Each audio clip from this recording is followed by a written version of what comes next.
Hey, howdy. It's time for another daily. And today's is Isaac, which means it is probably a gimmick run. No? I mean, I spawned next to a planetarium, but that's no weirdness. Interesting.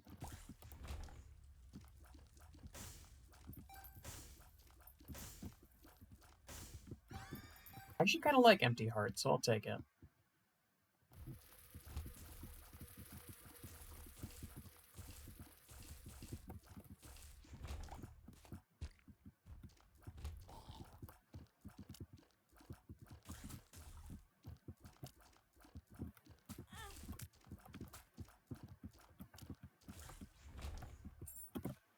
Nice.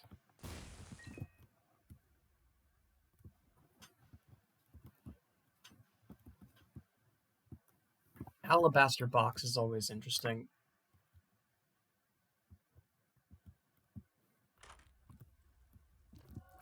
Oh, it's Terra. Nice. Where's the super secret room? Because I would assume that the secret room, or the super secret room is probably...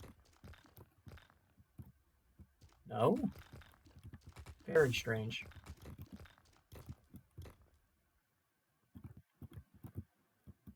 It could be off from the treasure room, I guess.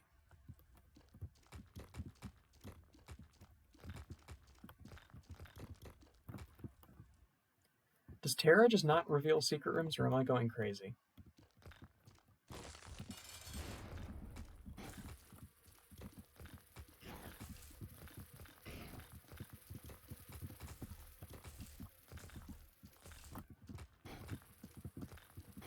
Also, at long, long last, I've finally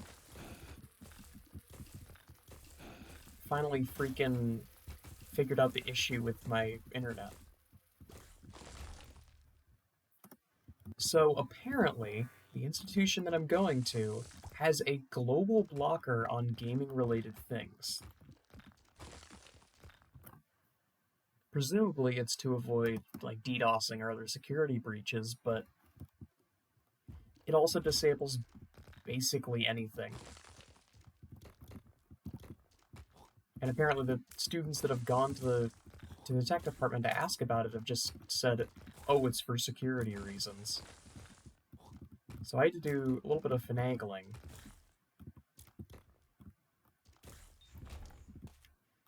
And through a...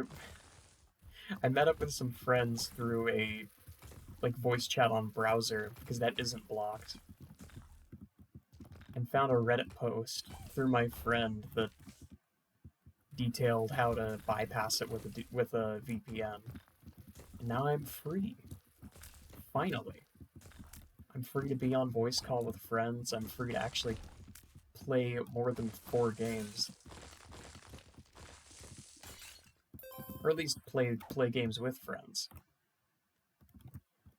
Because I consider myself very varied when it comes to games.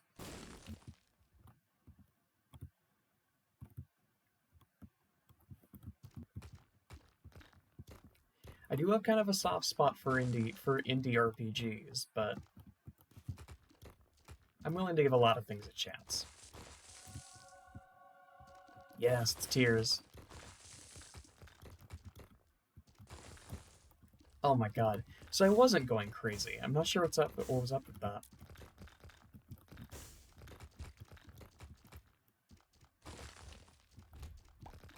Also, that experimental treatment was really bad. Tears down and damage down. At least I have Terra for some damage.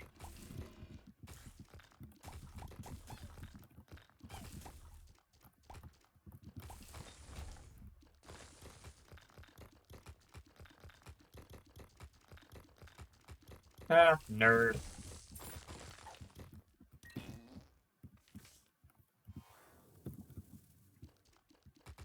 That's...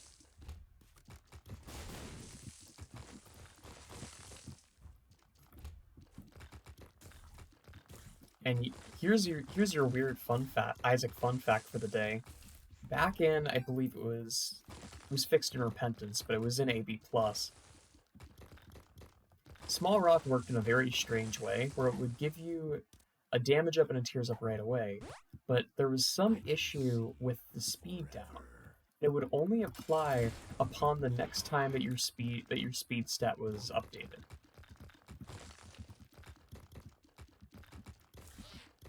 So suppose you picked up Bucket of Lard, which already gives you a speed down. It would also give you the additional minus, I think it's 0.2 speed. God, well, I'm glad I didn't waste that reroll.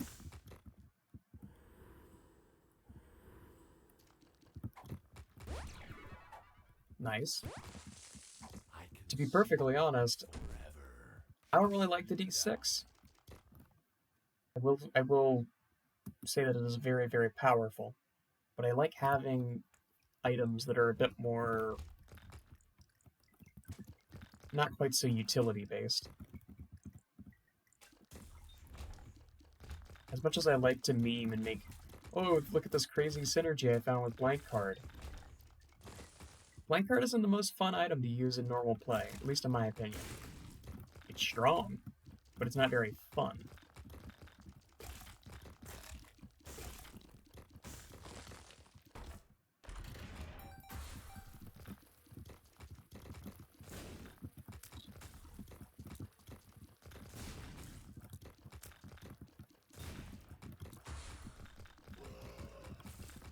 Also, I find it really funny. I recently put out the second Yumaniki video. It got like a few views. And then I put out the daily with my shitty little edit, and it got absolutely no views, which I thought was very funny. It definitely feels like the more quality the thumbnail is, the higher the chance people are actually going to watch it. But when it's something that I did in quite literally 45 seconds, I don't think people are going to want to watch it. So, note taken.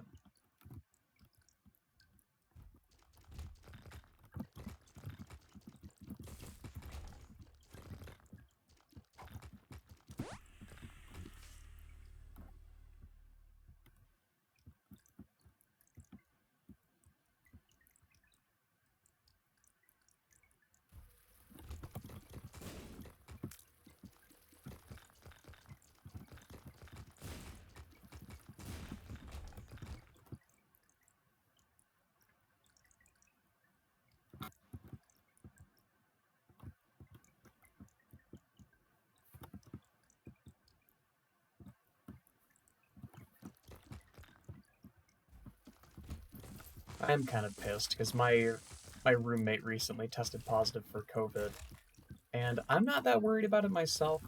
I'm all vaccinated and I hardly interact with people. But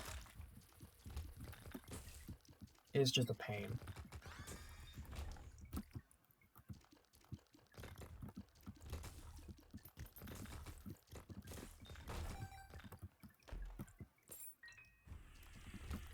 And I don't know if I should assume that I'm going to get it just because my roommate has it, considering he's already isolated himself, but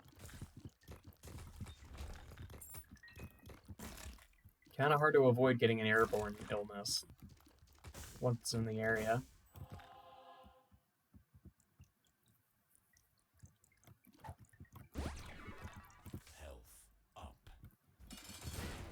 Oh, you've got to be kidding me.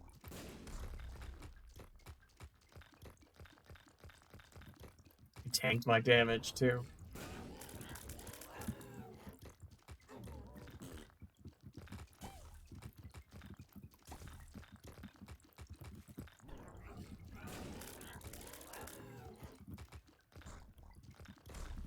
Why is this boss so dangerous? It's a caves boss.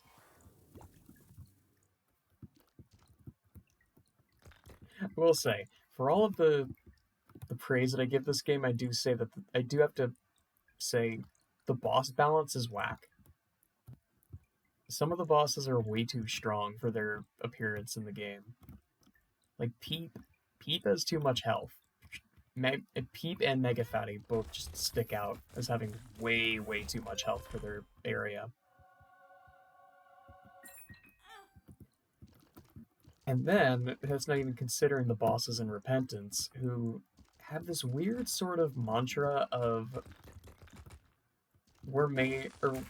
we want to stick out and be interesting new bosses, so we're going to have twice the health of everything else. The Heretic has more health than the Cage. There's literally no reason for that to be the case. It's just cruelty. I get that it would be a little bit too easy if it was, but it doesn't really matter to me. I'm all for keeping flavor if it means making the fights a little bit easy. And the alt path is already really, really punishing.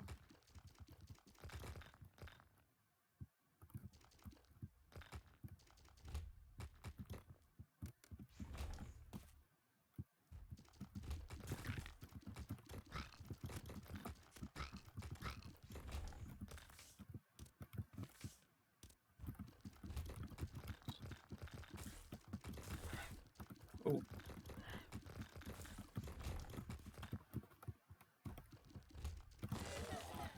Nice.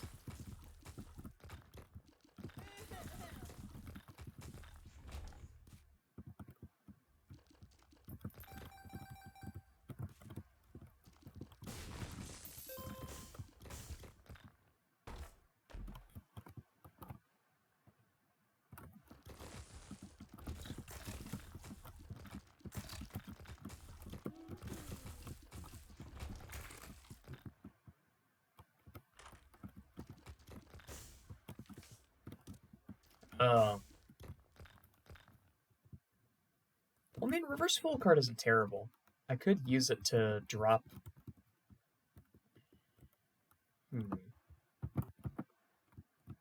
This isn't a normal run, so I'm not too worried about getting secret room items.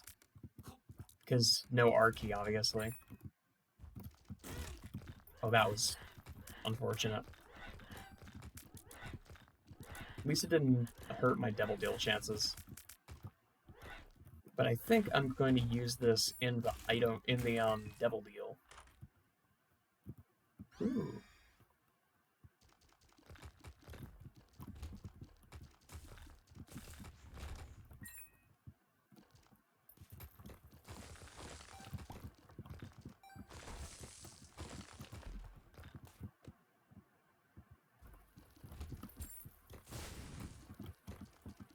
A rune? And it's the worst one. Rip.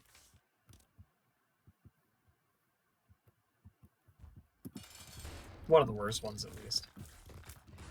Soul of Jacob and Esau might be the worst one. Because I don't think I properly explained my rune and soulstone tier list. I might make like a short video where I put them all on one list. But Soul of Jacob and Esau is all the way at the bottom for me. Because it actively hurts you by using it. Because it affects the item pools. By using the Soul of Jacob and Esau, you're taking items out of the item pool. Oh god. Not the best options. Wish I had Sharp Plug or something.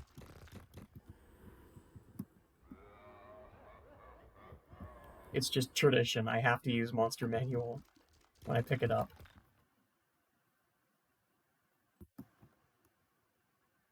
But Soul of Jacob and Esau is bad just because it... I don't know. Why would I want to use a Soul Stone that actively hurts the item pools? Suppose I were to get, I don't know, Tech X out of it. Tech X can now no longer spawn because I used that Soul Stone. Do I really want that?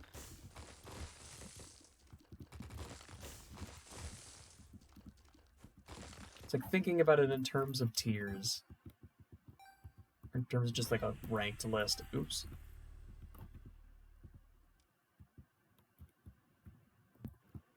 I think at the top of the list is... Honestly, I don't know. I would say Lilith, because obviously free familiars are ridiculous. But I think I may actually say Keeper. I'm not really a fan of the new design philosophy with the Soul Stones, or the Reverse Taros. We're just like, hey, what if it just gave you a bunch of free stuff? Oh my goodness. On the subject of free stuff, I will gladly take both of those.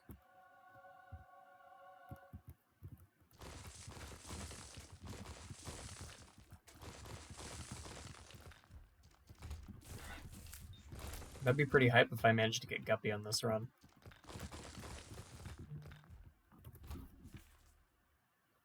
Apologies for that.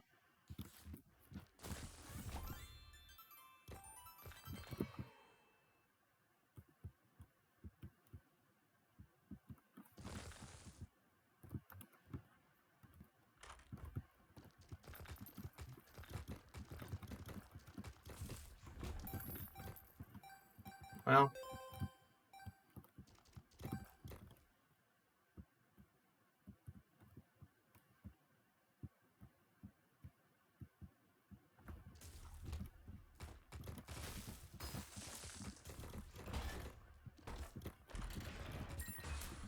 greed is the perfect Murphy's Law of this game.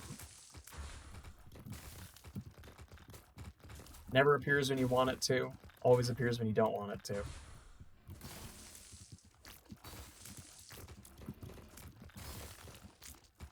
It's like a curse.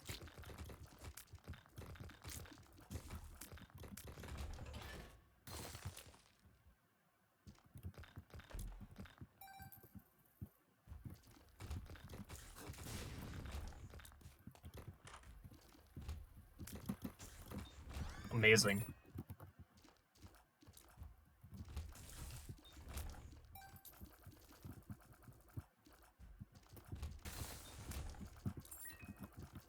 Also, I recently, I guess my indie game news of the day, I recently picked up a cute little indie game called Coffee Talk, which, to my understanding, is made by the same people who made the...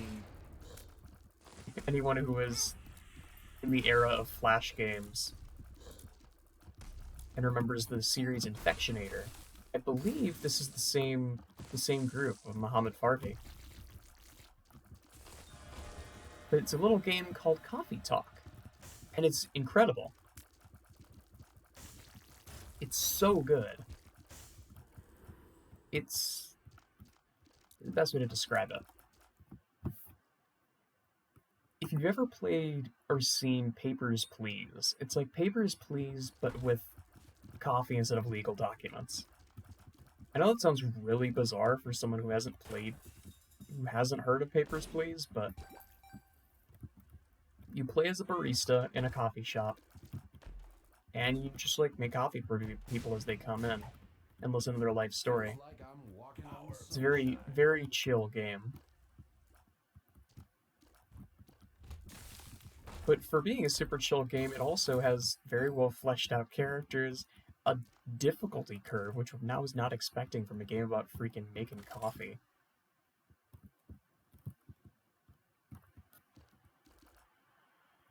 I love the characters.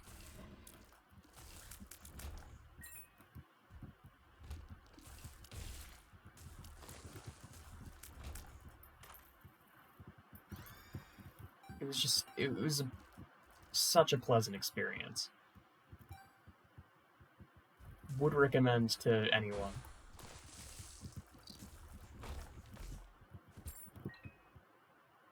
The other thing that I remember reading, I mentioned Mohammed Farvi, Favri rather, is that apparently, before I had even heard of the game, he passed away from an asthma attack, probably 2021, I believe.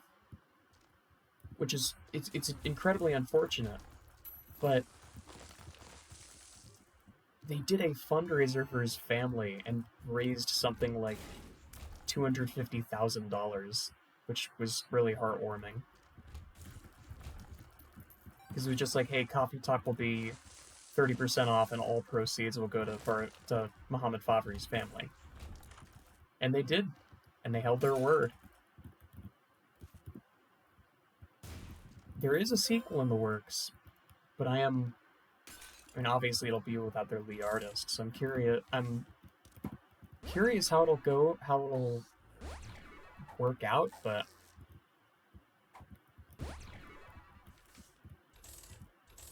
if it's anything like the first game, I will absolutely be buying it.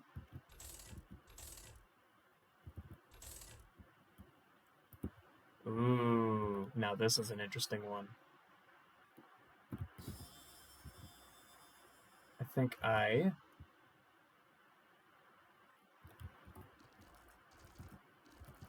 secret room isn't here, it could be here.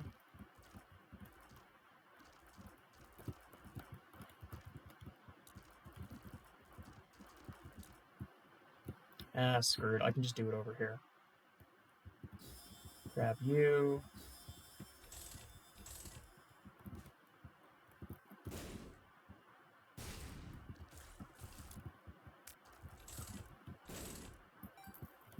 No.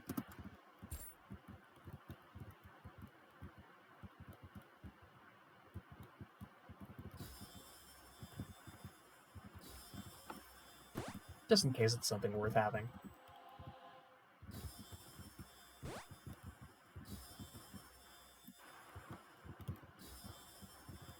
I'd say that was worth it.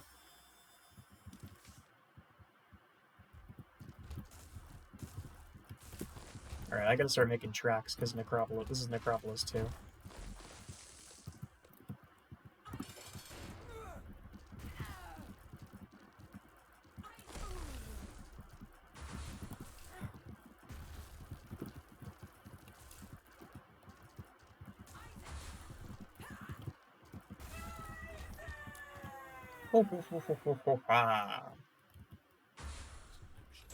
Thankfully, I picked up this Reverse Judgment card.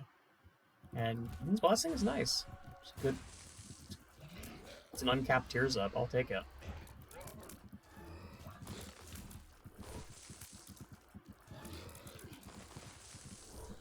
But Coffee Talk was extremely pleasant.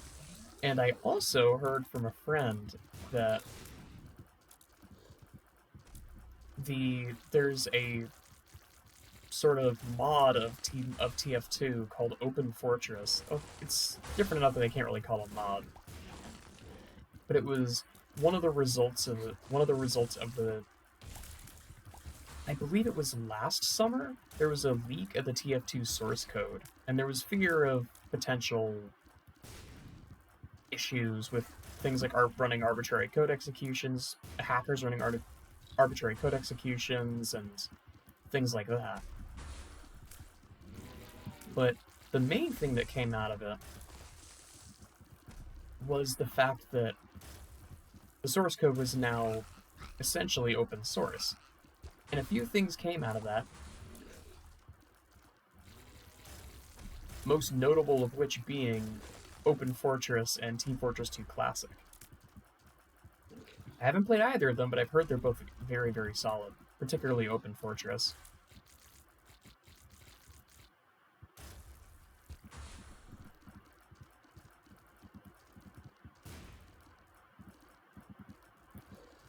But it is interesting how that panned out. From what I can recall,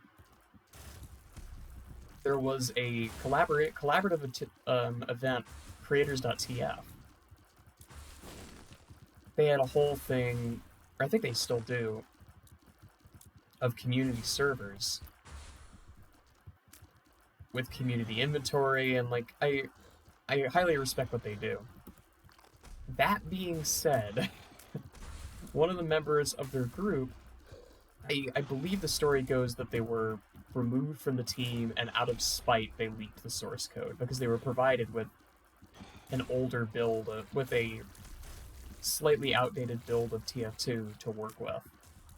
It must have been probably like gunmetal or something. But that code got leaked, and people immediately were stirred into a frenzy about it.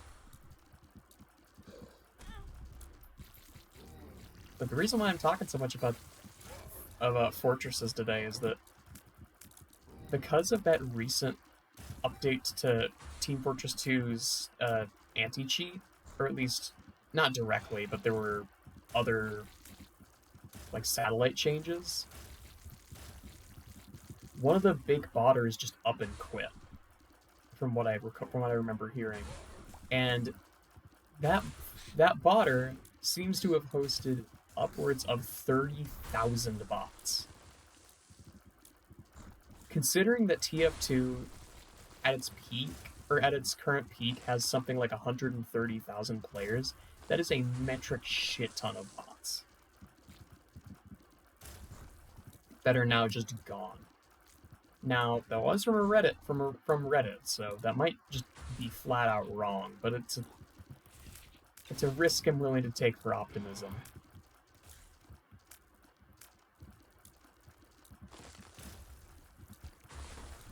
But I'm just happy if that really did work, because they also fixed a bunch of exploits, like the ability to clear chat, which is the biggest one for me. I'm so glad that isn't a thing anymore. And having to play freaking Simon Says whenever or having to play freaking charades whenever a bot is on the server, so that the other players take a hint and kick it.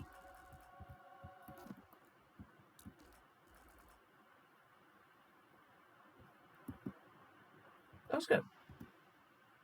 But now we can actually do what TF2 was made for. Dance parties, of course. I doubt I'll ever play it, I doubt I'll ever record a video of it, but I'm definitely gonna have fun playing it. But as always, that's all I got. Thank you so much for watching.